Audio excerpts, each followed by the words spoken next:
with their sponsorship of episode 210 of the Read to Lead podcast. FreshBooks cloud accounting software is making it easy for you to try them out with absolutely no obligation. Get access to 100% of FreshBooks features for 30 days when you visit freshbooks.com/read to lead and enter Read to Lead in the How Did You Hear About Us section.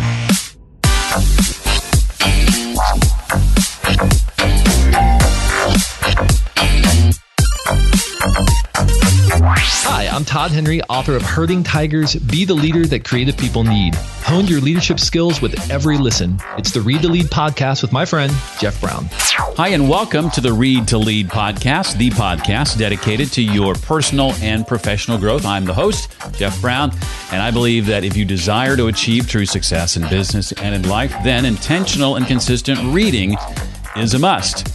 The Read to Lead podcast not only helps you narrow that important reading list, but also helps bring you key insights and valuable ideas from some of today's most successful and inspiring authors.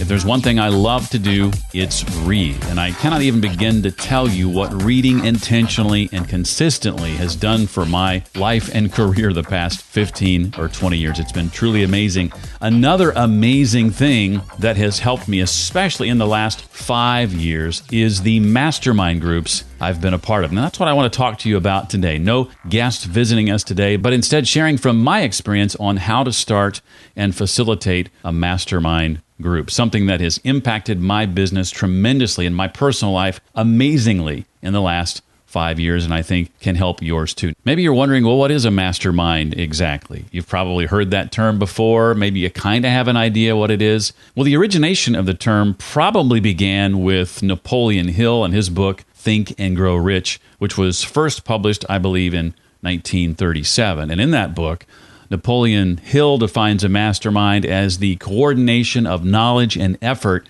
in a spirit of harmony between two or more people for the attainment of a definite purpose. In other words, when a group of individual brains are coordinated and function in harmony, Hill says, the increased energy created through that alliance becomes available to every individual in the group. And when that happens, it's a pretty powerful thing. I have been prompted and spurred on and encouraged and challenged in the last few years to do things I would not have otherwise done on my own. But because I had people pushing me to do things outside my comfort zone, holding me accountable and doing that on nearly a weekly basis, I've been able to achieve far more than I could have done solo. And I want you to have that same kind of experience, whether that's finding an existing mastermind to join or whether it's starting your own. But assuming you don't have one already in mind that you can join or that has openings, I want to spend some time today on helping you understand what it takes to begin your own mastermind group. I had a chance a couple of months ago to watch a webinar taught by friend and colleague Michael Hyatt on the process he goes through to do this. And I realized that as he went through the steps, I have, I guess instinctively, done every single one of them in the masterminds that I have started, except one. We'll get to those steps and the one that I've been leaving out until recently, at least, in just a moment. First, I want to make you aware of some software I use that makes running a business a whole lot simpler. If I had a kryptonite, it would probably be crunching numbers, accounting. It's something that I don't like to spend any more time on than I have to, but because I run a business, there's kind of no way around that. But I can depend on cloud accounting software FreshBooks to do all the heavy lifting, thereby helping turn me into more of a kryptonite-free Superman. You know, the first few months of a year, tax time can be especially daunting when you're thinking about all the things you need to pull together. The process for me could not be easier. You need a system that is tracking invoices and what's coming in, as well as on a regular daily basis, what's going out. And that's what FreshBooks does for me. At any given moment, I can check to see where I'm at financially. Am I in the red? Am I in the black? Who owes me what? What are my expenses? What categories am I spending more in than I should be? All of that information available with just a few clicks using cloud accounting software FreshBooks. They've got a free trial available to you right now. You get to use it for 30 days with no obligation. You don't need to give them your credit card number either. It's 30 days, all their features absolutely free just by going to freshbooks.com/read to lead. Be sure and enter read to lead in the How Did You Hear About Us section, by the way. Again, that's freshbooks.com/read to lead to try FreshBooks free for 30 days. Let's dig in now to how to start a mastermind group in 8 simple steps, including the last one, the one I've been leaving out until recently. Step number 1 is you've got to get clear on why this group exists in the first place. Simon Sinek says people don't buy what you do, they buy why you do it. So get clear on that. What's the purpose of the group? For feedback, accountability, helping one another achieve certain goals, inspiration, troubleshooting, a combination of these things.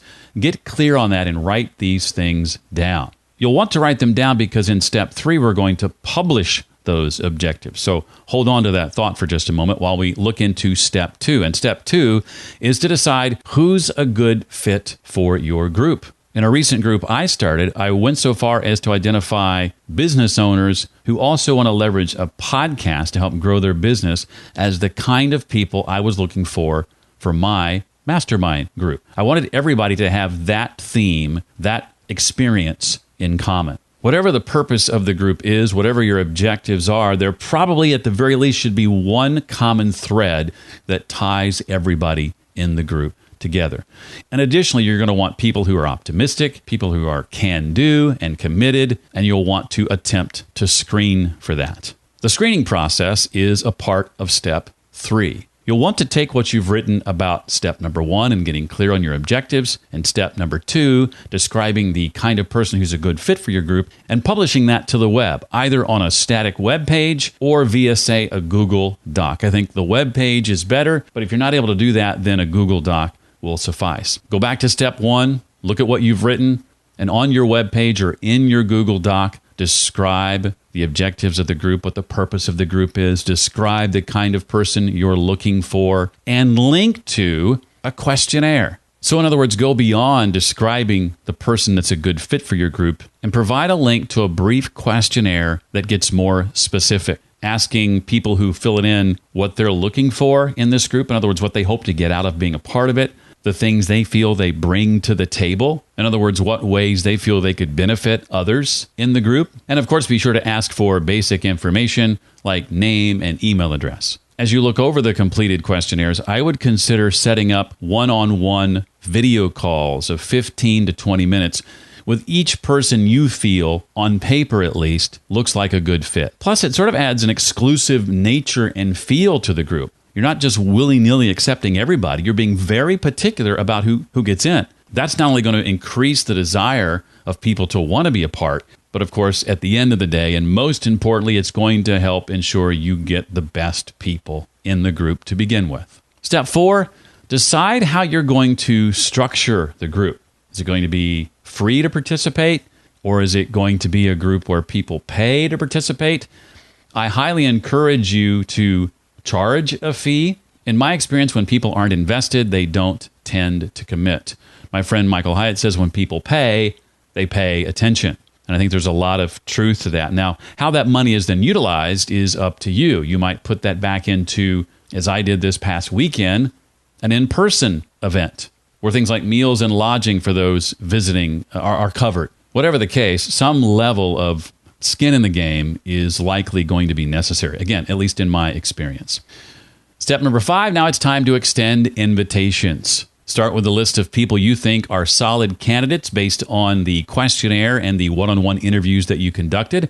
Contact those people. Make sure they understand the benefits, the requirements, meeting start times, the importance of showing up on time, when meetings will end, and just as important, do your best as a facilitator to make sure meetings end on time. Step 6, schedule your meetings. Decide how often you're going to meet if you haven't already discussed that with your group. And be sure you meet often enough to provide for the items under your objectives. Can you meet those objectives by meeting once a month, or is it necessary to meet every couple of weeks? Personally, I've done groups that have met weekly, a couple of times a month, and once a month. Weekly sometimes, depending on the makeup of the group and how many people there are, can be a little overwhelming. Once a month, I have found, is often not enough. Twice a month is just about right. In fact, a recent group I started, we meet on the first and third Thursday of each month, and that's worked fairly well. In addition, you'll want to determine how you're going to communicate with the group and they with one another in between meetings. Is that going to be a private Facebook group or through Slack? I've used both. There's really pros and cons to each, and there are certainly other options. It's completely up to you, but make sure there's some sort of mechanism where you can communicate with one another effectively in between your meeting times. Step 7, create the agenda for your meetings. You, as the facilitator, have to set the pace and expectations. In the course of a meeting, you want to be realistic, but also upbeat, confident, and encouraging. Now, there are a couple ways to do this. You can go around the group, having everybody take 10 minutes to answer a few questions that I'll go over in just a minute, or it can be a group structured where one person is on the hot seat, so to speak. One person is being focused on for the better part of that meeting. If it's an hour-long meeting, it might be 25 to 30 minutes of that meeting time is dedicated to that individual, and then the next time you meet it's someone else, etc., and you rotate through the group. Group size plays a factor here to some degree as to how you conduct your group, and it's ultimately up to you. I've done both, and both have worked quite well. But some questions you want to ask group members each time, regardless of which way you decide to conduct your group, is what progress did you make on the things you committed to the last time we met? So everybody begins by taking a minute or two to report in. And I go so far as to, having taken notes the last time, bring up those notes and share my screen so that as each person is reporting in, the rest of us can see on the screen those things that they promised. And we'll go through and ask about thing 1, thing 2, and thing 3 and get that report. And so knowing that that's going to be the case, there's some definite accountability built in. You know you're going to stand before your peers in this group and give an account for what you said you were going to do. And just knowing that you're going to need to do that oftentimes is the thing that pushes people to get on the ball. And so if you benefit from something like that, that's just one way a mastermind group can be helpful, is the accountability that it provides. At that same time, I generally ask attendees to also share, what were your biggest wins since the last time we were together? What has happened? What has taken place in your life or in your business that you're really excited about and you want to share with the rest of the group? Now, whether you go around the whole group and ask this question or focus on a single person, the next thing is, okay, where are you stuck? Or where are you challenged as you pursue your goals? Give the individual a minute or two to express what those things are, and then give everybody else a chance to chime in and share their expertise and from their experiences in order to get the individual who's being focused on the help that they need. Now, something I'm not always consistent at, that I'm trying to get better at, that I think really helps, especially if you're focusing on a single person during the course of your meeting, be sure to ask that person who's being focused on for a single paragraph description of what they're going to be asking for help with when it's their turn. Then you can share that with the rest of the group so that they come already familiar with the problems this particular person is facing, the hurdles they're trying to overcome. But one of the things I asked toward the end of the meeting, and again, this is something that everybody takes a turn on, what actions do you intend to take between now and our next meeting toward your goals? And again, these are the things that are going to be noted, going to be written down, and brought up at the beginning of the very next meeting.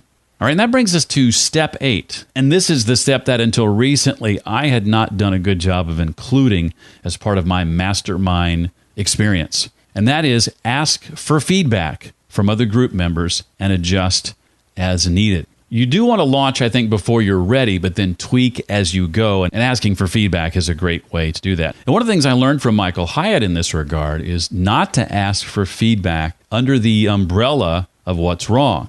So he says, ask these 2 questions. Question number 1, what do you like about how we're doing this? And question number 2, what's missing? What would you add that we're not currently doing that would make this even better than it already is?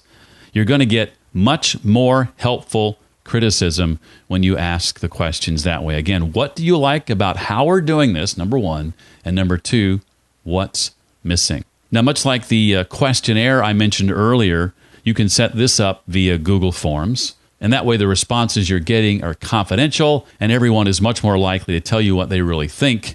One of the things I learned when I asked these questions as far as what's missing is they want more structured teaching from me. So right now I'm trying to figure out how to add that on a regular basis to our meetings without lengthening the meeting. So I haven't quite figured all that out yet, but I wouldn't have known that that was something very important to other members had I not asked what's missing. So again, step 1, get clear on your objectives. Step 2, decide who would be a good fit for the group. Step 3, publish your desire to start a group, including your objectives and a description of those who would be a good fit, and link to a questionnaire via Google Forms, that's the easiest way, that asks for more detailed information. Step 4, decide how you'll structure the group. Will it be a paid group or a free group? Extend invitations is step 5. Based on the questionnaires you received and any one-on-one interviews you decided to conduct, begin with a list of people you think would make great candidates. Step 6, schedule your meetings. Decide how often you want to meet and determine a way that the group ultimately will communicate in between meetings. Step number 7, create an agenda for your first session and beyond. And remember that as the facilitator, you set the pace and the expectations.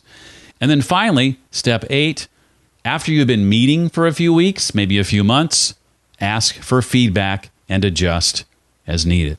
One of my favorite quotes from Jim Rohn says that you are the average of the 5 people you spend the most time with. And as I, the last few years, have been intentional about who I spend time with, particularly in meetings like these where I'm sharing my concerns, my dreams, my hopes, my challenges, I want to be very particular about who I surround myself in settings like that, and I think you should be too. And as you do that, I think your experience will likely mirror mine. You'll find yourself doing things you never thought you'd have the courage to do because you've got a group of committed people around you spurring you on, pushing you outside your comfort zone. Again, to download a free PDF copy of each of these steps and be on your way to starting your own mastermind group, just go to readtoleadpodcast.com/210 for episode 210. Again, that's readtoleadpodcast.com/210. If after what you've learned today, you decide to start your own mastermind group, I'd love to hear about it. You can reach me at jeff@readtoleadpodcast.com. If you run a business or are a freelancer and you're not happy with your current accounting solution, remember to give FreshBooks Cloud accounting software a try. It's free to do so for 30 days, no credit card required. Just go to freshbooks.com/readtolead to find out more. Well, that does it for this week. I look forward to seeing you next time. Until then, remember, leaders read and readers lead.